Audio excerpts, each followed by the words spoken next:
4 billion miles from Earth, in the frozen silence of the outer solar system, a world the size of Earth's moon is doing something extraordinary. It's actively refrigerating itself. Using nothing but frozen particles suspended in its own thin atmosphere, this distant dwarf planet has created a natural cooling system so efficient that scientists still don't completely understand how it works. And when astronomers finally turned a telescope powerful enough to see this phenomenon up close, the discovery changed everything we thought we knew about the distant reaches of our cosmic neighborhood. Welcome to Infinite Findings, where we explore the universe's most bewildering discoveries and the stories behind them. What you're about to hear has only recently been confirmed by some of the most sophisticated instruments humanity has ever built.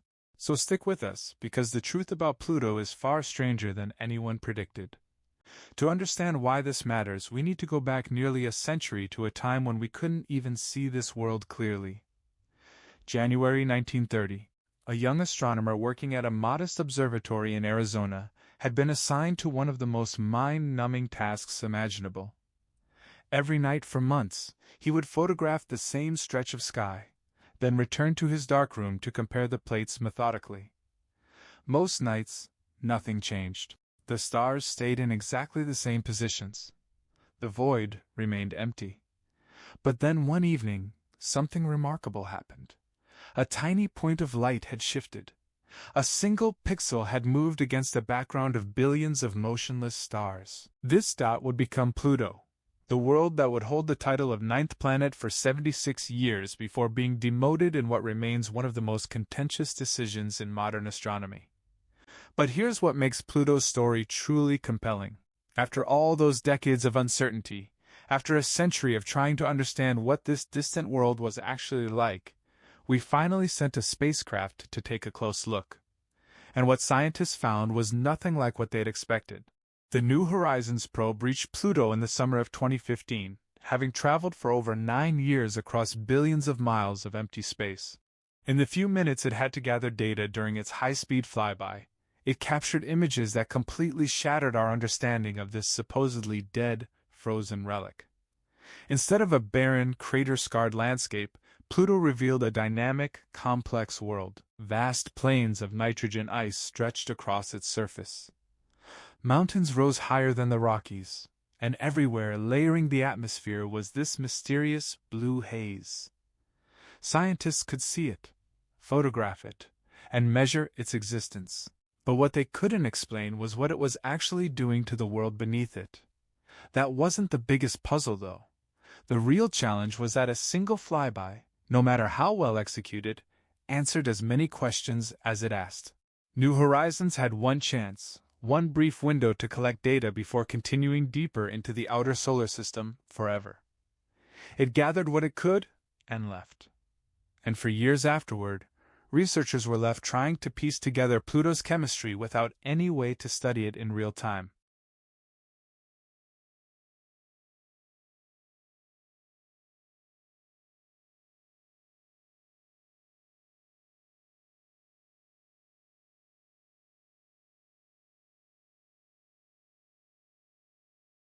That's where the James Webb Space Telescope enters the story. By 2022, when Webb's infrared instruments were finally calibrated and ready for observations far beyond our solar system, scientists had an idea. What if they pointed one of the most powerful telescopes ever built at the faintest, most distant object they could find? What if they tried to unlock Pluto's secrets not through photographs, but through the light the planet itself was radiating? The technical challenge of this task cannot be overstated. Pluto and Charon, its companion moon, appear so close together from Earth that separating their individual heat signatures should have been impossible. Previous instruments had tried. They'd failed repeatedly, their sensors unable to distinguish where Pluto's thermal emissions ended and Charon's began. The interference was too great. The signal was too weak. But Webb's unprecedented sensitivity finally solved what decades of astronomy could not. For the first time, scientists could cleanly isolate Pluto's thermal fingerprint from millions of miles away. And when they did, the data revealed something that had remained hidden since the New Horizons flyby. That blue haze everyone had observed? It wasn't trapping heat like the thick clouds of Venus, warming the world below it. Instead, it was doing something almost counterintuitive. It was actively cooling the dwarf planet. The particles suspended in Pluto's upper atmosphere were absorbing the weak sunlight that reached this distant world, then radiating that energy back out into space as infrared heat faster than the planet could hold on to it. Pluto had created nature's most efficient radiator, a system of cooling that would seem impossible for a world this small, this distant, and this cold. But the evidence was unmistakable, and that wasn't where the surprises ended. What happened next changed the investigation entirely. As Webb continued to observe Pluto over subsequent months, additional data points began to emerge. Scientists noticed something unexpected happening to Pluto's atmosphere. It wasn't stable, it was changing. Measurements indicated that the thin layer of nitrogen and methane surrounding the world was actually escaping into space, molecule by molecule, bleeding away into the vacuum. The rate was steady and measurable.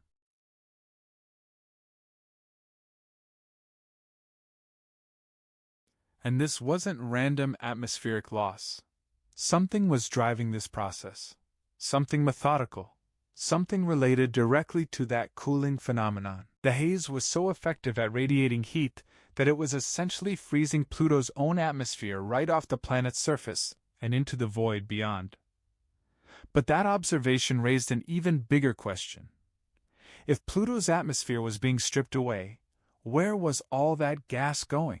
The data provided an unsettling answer. The escaping molecules weren't drifting randomly into deep space. They were being captured by Charon, Pluto's enormous companion moon, which orbits close enough to intercept the outflowing material. Effectively, Pluto was slowly feeding its atmosphere to its moon. Over billions of years, this process would fundamentally alter both worlds. Pluto would grow colder and more barren. Charon would gain a temporary atmosphere that would eventually escape as well. It was a cosmic exchange of material unfolding in real time, visible now only because our instruments had finally become sensitive enough to see it. The implications were staggering. Scientists realized they weren't just observing a static object in deep space. They were watching an active process, a world in transformation. Something that challenged every assumption about small, distant, frozen objects in the outer solar system. If Pluto could sustain this level of atmospheric chemistry and exchange over billions of years, what else might be happening on worlds scattered throughout the Kuiper Belt that we hadn't even bothered to look at yet? The investigation into Pluto's nature didn't stop there.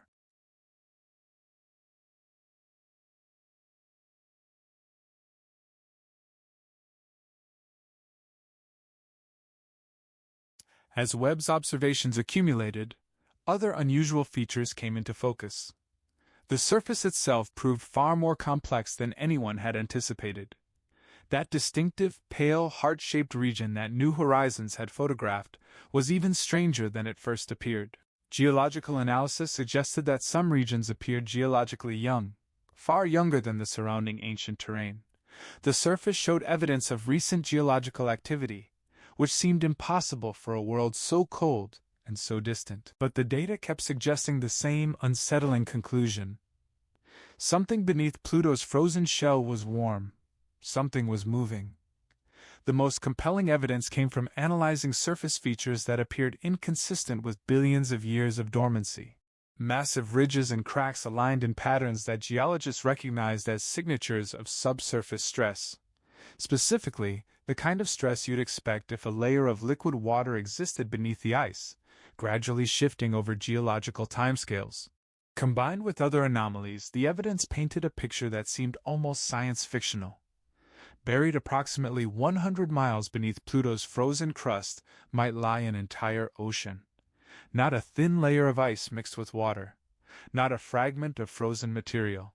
An actual ocean, potentially thousands of miles across, kept in liquid form by the slow radioactive decay of elements deep within Pluto's rocky interior. The pressure from the ice above would keep this water from freezing, creating an environment utterly alien from anything on Earth. And there's more. Two enormous mountain ranges visible on Pluto's surface suggested activity far more recent than anyone had considered possible. These peaks, rising higher than Earth's tallest mountains, had summit depressions and fractured flanks that looked remarkably similar to volcanic structures. Except Pluto has no molten rock. If these features were what they appeared to be, they were cryovolcanoes, structures that at some point in Pluto's geological past had erupted not with lava, but with a thick slurry of water, ammonia, and methane forced upward from the warm layers beneath the surface. The very existence of these features suggested that at some point, perhaps more recently than scientists initially believed, Pluto's interior was warm enough to drive liquid material to the surface. That single observation implied something remarkable. That internal heat, that hidden energy, that potential subsurface ocean. Consider what this means for the broader picture of our solar system. Europa, one of Jupiter's moons, is strongly believed to harbor a liquid ocean beneath its icy shell. Enceladus, orbiting Saturn, shows geysers of water vapor erupting into space, offering direct evidence of subsurface water. Scientists have long suspected these hidden oceans were relatively rare phenomena limited to larger moons positioned favorably relative to their parent planets. But if a world as small, as distant, and as inhospitable as Pluto also harbors a liquid ocean, then the implications are profound. Buried oceans might not be exceptions in the outer solar system. They might be common. They might be everywhere, hidden beneath the icy surfaces of thousands of worlds we've never even closely observed. And if such oceans do exist, the philosophical implications become even more striking. Pluto's theorized subsurface ocean would exist in complete darkness, sealed away from the sun's radiation, isolated by 100 miles of solid ice. It would be fed only occasionally by organic compounds seeping downward through cracks in the shell above. It would sit under crushing pressure. It would represent an environment almost incomprehensibly harsh from a human perspective. Yet the conditions for life, stripped down to their most fundamental requirements, might still exist in such a place. Life doesn't require sunlight. It doesn't require warmth. Some of Earth's most robust ecosystems exist in environments of extreme darkness and cold, powered by chemical energy rather than solar energy. If Pluto's hidden ocean genuinely exists, it could represent a category of habitable environment science is only beginning to understand. The problem, of course, is that none of this can be confirmed directly. There is currently no mission being funded to send a spacecraft back to Pluto. No orbiter, no lander, no probe designed to break through the icy shell and sample the suspected subsurface ocean. The journey alone would consume the better part of a decade. The scientific data would arrive years later. The entire mission would require resources and timeline commitments that space agencies have struggled to justify when competing against dozens of other priorities. Missions closer to home return results within years instead of decades. Targets in the inner solar system offer immediate discoveries. Planets orbiting other stars offer tantalizing possibilities. By comparison, a single probe to Pluto seems like an extravagance many funding committees find difficult to defend. So for now, Webb remains our only working window into Pluto's nature. Every few months, when the dwarf planet swings back into the telescope's field of view, researchers collect new data. Each observation adds another piece to the puzzle, and almost every time the picture becomes slightly more strange. Pluto keeps revealing layers of complexity that previous observations had missed. The more we learn, the more the world transforms from a simple frozen relic into something far more intricate and enigmatic. Here's what tends to resonate most deeply when people hear this entire story. Pluto isn't unique simply because it's unusual. Pluto is remarkable because it's probably not unique at all. Beyond Neptune, stretching across billions of miles, lies the Kuiper Belt, an enormous region of icy debris containing hundreds of thousands of objects larger than 60 miles across, along with an estimated trillion additional comets and planetary remnants. A handful of other dwarf planets orbit in this region, some approaching Pluto's size. Haumea, Makemake. And beyond the Kuiper Belt, theoretically extending nearly a quarter of the distance to the nearest star, lies the even more speculative Oort cloud. a spherical shell thought to contain perhaps another trillion icy bodies. In total, these regions represent an area of space hundreds of times larger than the asteroid belt between Mars and Jupiter that most people picture when they think of space debris. And here's the crucial detail. Almost all of that territory remains almost entirely unexplored. A single spacecraft, New Horizons, has ventured deep enough into these regions to closely photograph any large objects.